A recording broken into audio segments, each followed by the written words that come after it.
안녕하세요. 저는 30대 유부남입니다. 얼마 전에 아내가 출산을 했습니다. 아내가 몸이 조금 약한 편입니다. 그래서 입덧도 심한 편이었습니다. 만삭 때도 유독 많이 힘들어했습니다. 그래서 장모님이 저희 집에 자주 오셨습니다. 장모님은 청소도 해주셨고 음식도 만들어주고 가셨습니다. 덕분에 저는 이전보다 더 잘 먹게 되었죠. 다만, 한 가지 아쉬운 점이 있다면 부부관계를 할 수 없다는 점이었습니다. 임신 중에도 관계가 가능하다고 하지만 아내가 질색을 하더군요. 그리고 항상 피곤해해서 기회가 없기도 했죠. 그러다 보니 아내가 잠이 들면 휴대폰을 들고 화장실로 향했습니다. 그곳에서 혼자 욕구를 풀곤 했지요. 그러다 아내의 출산일이 가까워지자 장모님이 아예 저희 집으로 오셨습니다. 장모님은 정말 열심히 집안일을 해주셨습니다. 덕분에 아내와 둘이 살 때보다 집안이 더욱 깨끗해졌고 먹는 것도 더욱 풍족해졌습니다. 저는 고맙고 죄송한 마음이었습니다. 그래서 매달 장모님께 용돈도 두둑히 챙겨드렸죠. 아내도 장모님과 있으니 엄청 편해하더군요. 장모님은 출산 이후에도 애를 봐주시겠다고 했습니다. 저는 안 그래도 된다고 말을 했지만 아내가 적극 찬성을 하더군요. 결국 매달 얼마씩 돈을 드리기로 하고 장모님이 도와주시기로 결정을 했습니다. 장인어른도 안 계시니 별다른 걸림돌도 없었죠. 장모님은 비싼 조리원도 취소하라고 하시더군요. 하지만 아내는 조리원을 강력하게 원했습니다. 조리원에 대한 기대감이 있는 것 같았습니다. 결국 아내는 조리원에서 2주를 보내기로 했습니다. 그리고 집으로 와서는 장모님이 도와주시기로 했죠. 그렇게 아내의 출산일이 다가왔습니다. 출산 예정일이 다가오자 저는 휴가를 내고 대기했습니다. 그리고 진통이 오기 시작하자마자 병원으로 향했죠. 물론 장모님도 함께 움직였습니다. 하지만 아기가 빨리 나오지를 않더군요. 결국 첫 진통 후 거의 하루 만에 아이가 나왔습니다. 탯줄을 자를 때는 사실 얼떨떨해서 별다른 감정도 없었죠. 그렇게 정신없이 아이가 태어나게 되었습니다. 아내는 병원에서 며칠 입원을 하게 되었고 장모님께서 옆에 있어주시겠다고 하더군요. 저는 다음날 출근을 해야 되어서 집으로 돌아왔습니다. 혼자 집안에 있으니 뭔가 많이 허전한 느낌이었죠. 한편으로는 오랜만에 혼자 있는 자유시간이기도 했죠. 첫날은 아기와 아내가 계속 신경이 쓰였죠. 하지만 아내와 아기는 건강한 상태였습니다. 그러자 둘째 날에는 혼자 집에 있는 게 심심하더군요. 그래서 컴퓨터에 숨겨놓은 동영상들을 열었습니다. 아무도 없으니 눈치 안 보고 영상을 마음껏 즐겼죠. 몇 달 동안 참아왔던 욕구를 마음껏 분출하고 잠이 들었죠. 아내는 병원을 나와 조리원으로 옮기게 되었습니다. 그런데 조리원에서는 면회가 제한적이었습니다. 가족이라도 함께 자는 것도 안 되더군요. 산모의 안정을 위해서라는데 이해할 수 없었죠. 그래도 방침이 그렇다고 하니 어쩔 수 없었습니다. 그래서 장모님과 함께 집으로 오게 되었습니다. 장모님은 집에 오자마자 제 저녁을 차리시더군요. 덕분에 며칠 만에 제대로 된 식사를 할 수 있었습니다. 식사 후에는 장모님이 빨래와 청소를 하셨지요. 가만히 있을 수 없어서 옆에서 함께 도와드렸습니다. 빨래도 널고 쓰레기도 버리고 청소기도 돌렸지요. 그랬더니 금방 시간에 갔습니다. 그래도 일찍 집안일을 끝내고 장모님과 마주 앉게 되었습니다. 저는 감사하다는 말을 먼저 드렸고 장모님은 당연히 할 일이라고 괜찮다고 하셨습니다. 장모님과 잠깐 이런저런 대화를 나누었습니다. 그리고 잠을 자려고 누웠더니 뭔가 허전한 기분이었습니다. 문득 성인 영상이나 보고 잘까 싶었습니다. 하지만 장모님이 집에 계셨지요. 어제와 같은 자유는 이제 없었습니다. 괜히 눈치가 보여서 그냥 자려고 했지요. 아쉬운 마음이 들기 시작하니 더 보고 싶더군요. 그래서 어쩔까 고민을 하다가 한 번만 보고 자자 싶었죠. 그래서 조용히 일어나 분위기를 살폈습니다. 다행히 장모님은 주무시는 것 같았습니다. 그래서 컴퓨터가 있는 방으로 조용히 향했습니다. 저는 조용히 컴퓨터를 켜고 동영상을 찾았습니다. 소리가 날까봐 이어폰도 끼고 영상을 보기 시작했습니다. 들키지 않을까 하는 불안감도 있었습니다. 그래서인지 이상하게 더 스릴이 있었지요. 그래서 영상을 보면서 조용히 휴지도 챙겼습니다. 영상은 뻔한 내용이지만 볼 때마다 상상력을 자극했습니다. 몰래 봐서 그런지 그날따라 더욱 집중해서 영상을 보게 되었죠. 조용히 영상에 집중을 하면서 티슈를 챙겼죠. 그런데 클라이막스에 이르렀을 때 인기척이 느껴졌습니다. 장모님이 문을 조용히 열어보신 것이었죠. 그때 마침 저는 마지막 과정을 하는 중이었습니다. 그리고 그 모습을 그대로 장모님께 보여버렸죠. 장모님도 그 모습을 보시고는 순간 비명을 지르셨습니다. 저는 황급히 바지를 올리며 몸을 숨겼습니다.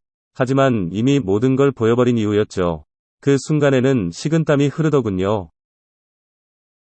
설마 장모님이 다시 일어나실 줄은 몰랐죠. 문을 잠그지 않은 것도 후회가 되었습니다. 앞으로 장모님을 어떻게 봐야 하나 싶었죠. 다음날 아침에 일찍 일어나 몰래 출근을 할 생각이었습니다. 그런데 장모님이 이미 일어나 계시더군요. 그리고 제게 잠깐 기다리라시며 식사를 차려주셨습니다. 장모님도 제 눈을 똑바로 못 보시더군요. 정신없이 후다닥 밥을 먹고는 출근을 했습니다. 정말 머릿속이 하얗게 변하더군요. 하지만 장모님을 피할 수는 없었죠. 퇴근하고 조리원에서 아이와 아내를 보았습니다. 그리고 장모님을 모시고 집으로 오게 되었죠. 차 안에서 어떤 말도 꺼낼 수 없었는데 장모님이 먼저 말을 꺼내셨습니다. 어제는 너무 놀라서 미안하다는 말을 못했다고 하셨죠. 저는 오히려 제가 죄송하다고 말을 했습니다. 그러자 장모님은 남자가 그럴 수도 있다고 하셨죠. 그러면서 아내와 자주 관계를 하는지 물으시더군요. 저는 솔직히 아내가 저를 거부한 지 제법 되었다고 했습니다. 장모님은 여자가 임신하면 그게 싫을 수 있다며 이해를 좀 해주라고 하셨습니다. 조금 전까지는 어떻게 장모님을 봐야 하나 싶었는데 한번 이야기를 시작하니 술술말이 나오더군요. 은밀한 이야기까지 모두 장모님께 털어놓기 시작했습니다. 그리고 집으로 돌아왔을 때 장모님께서 먼저 술을 꺼내시더군요. 한잔하면서 이야기를 하자고 하셨죠. 장모님은 저의 욕구불만을 이해해 주셨습니다. 그래도 바람을 피지는 말라고 하시더군요. 아내도 몸을 회복하면 관계를 거부하지 않을 거라고 하셨죠. 혹시나 계속 관계를 거부하면 어쩌냐고 말씀드렸더니 요즘은 상담센터도 잘 되어 있으니 상담도 받아보라고 하셨습니다. 리스가 된 부부들이 상담을 많이 받는다고 하시더군요. 참기 힘들면 지금처럼 영상 보면서 풀라고 하시더군요. 원하면 잠깐 자리를 비워주시겠다고도 하셨습니다. 하지만 저는 괜찮다고 말씀드리고는 술을 마셨습니다. 허락을 받았다고 해서 장모님이 있는데 쉽게 할 수 있는 일은 아니었으니까요. 오히려 장모님이 알고 있다 생각하니 더 부끄럽더군요. 담담하게 상담을 받듯 대화를 나누었지만 사실 속으로는 엄청 쑥스러웠습니다. 그리고 어제 봤던 영상들이 자꾸 떠올랐죠.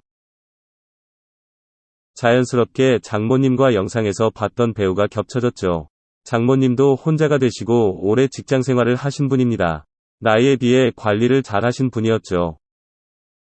그래도 영상과 현실은 달랐습니다. 그저 제 마음을 이해해 주신 것만으로도 감사했습니다. 어제의 난감함을 잊고 기분 좋게 술을 마셨습니다. 장모님도 이야기를 꺼내기까지 긴장을 많이 하셨더군요. 어제의 일은 장모님 본인의 실수라고 생각하셨지요. 그래서 이야기를 꺼내기 위해 술까지 꺼낸 것이었죠. 다행히 이야기가 잘 풀리면서 긴장이 풀어졌습니다. 술을 제법 많이 마셨는지 취기가 많이 돌았습니다. 장모님도 자리에서 몸을 제대로 가누지 못하고 있었죠. 술을 오랜만에 마셔서 그런지 조절을 못하신 것이죠. 장모님이 비틀거리며 몇 번이나 쓰러질 뻔 하셨습니다. 저는 장모님을 화장실까지 부축해드렸습니다. 하지만 화장실에서도 몸을 못 가누시더군요. 하위를 제대로 내리지 못한 상태로 변기에 앉으셨죠. 하지만 그대로 다시 옆으로 고꾸라지시더군요.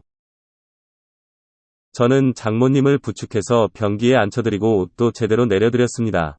민망한 모습을 모두 눈으로 보게 되었죠. 하지만 장모님은 이미 정신이 없으신지 그대로 소변을 보셨습니다. 덕분에 제 손과 옷이 소변에 젖어버렸죠. 장모님도 이미 옷이 다 젖어버렸지요. 그렇다고 혼자 수습을 하실 상황도 아니었지요. 어쩔 수 없이 젖은 옷을 갈아입혀 드려야 했죠. 수건으로 대충 닦아드리고 방으로 모시고 갔습니다. 그리고 방에 눕혀드리고 옷도 갈아입혀 드렸습니다. 장모님은 거의 기절하듯 잠이 드셨습니다. 한바탕 땀을 빼서 그런지 저도 그대로 쓰러져 버렸죠. 잠깐 쉰다는 게 그대로 기절하듯 잠이 들어버려죠. 그리고 아침에 갑자기 정신이 번쩍 드는 기분이었습니다. 순간 등골이 서늘해지는 기분이었습니다. 제 몸에서 누군가의 체온이 느껴지고 있었습니다. 슬쩍 눈을 떠보니 장모님이었습니다. 제가 옷을 벗어던진 상태로 자고 있더군요. 그리고 장모님도 아래 속옷만 입고 주무시고 있었죠. 그 상태로 장모님과 엉켜서 잠을 자고 있었던 것입니다. 밤에 무슨 일이 있었는지 기억이 나지 않았습니다. 분명 옷을 갈아입히고 재워드린 것은 기억이 나는데 그 이후가 기억이 없었습니다. 왜 장모님과 껴안고 자고 있는지도 생각이 안 났습니다. 그때 장모님도 제 기척에 눈을 뜨시고 있었습니다. 우리는 서로 엄청 크게 놀랐습니다. 하지만 장모님은 저보다 더 기억이 없으셨습니다. 불안하신 표정으로 혹시 무슨 일이 있었는지 물으시더군요. 저는 아무 일도 없었던 것 같다고만 말씀드렸습니다. 장모님은 조용히 당신의 몸도 확인을 하시는 것 같았습니다. 하지만 사실은 저도 확신이 없었습니다. 제가 왜 옷을 벗고 잠이 들었는지 이해가 되지 않았죠. 잠시 후 장모님도 옷을 갈아입으시고는 나오셨습니다. 그리고 장모님은 화장실에서 샤워를 하시고 뒷정리도 하시는 것 같았습니다. 저도 안방 화장실에서 샤워를 했습니다. 손에서는 여전히 소변 냄새가 나는 것 같았습니다. 서둘러 샤워를 하고 옷을 갈아입었습니다. 장모님은 어제 술을 마시고 실수한 것 같다고만 하셨습니다. 화장실에서 어제의 흔적을 보신 것 같았습니다. 우리 둘 다 술이 너무 취했었다고 결론을 내렸습니다. 어제의 일에 대해서는 서로 그렇게 정리를 했지요. 하지만 여전히 미묘한 어색함은 남아 있습니다. 그리고 다음날 밤에 몰래 동영상을 열어보았습니다. 장모님이 집에 계신데도 컴퓨터방에서 영상을 보았죠. 장모님이 주무시는지는 알 수 없었습니다. 왠지 문을 잠그고 싶지도 않더군요. 그리고는 장모님 관련 동영상만 뒤져보기 시작했습니다. 그날 보았던 장모님의 모습이 자꾸 떠오르더군요. 그날 밤에 무슨 일이 있었는지 상상하게 되었죠. 미쳤다고 생각하면서도 자꾸만 상상을 하게 됩니다. 아내랑 빨리 관계 회복을 해야 할 것 같습니다. 영상 시청 감사합니다.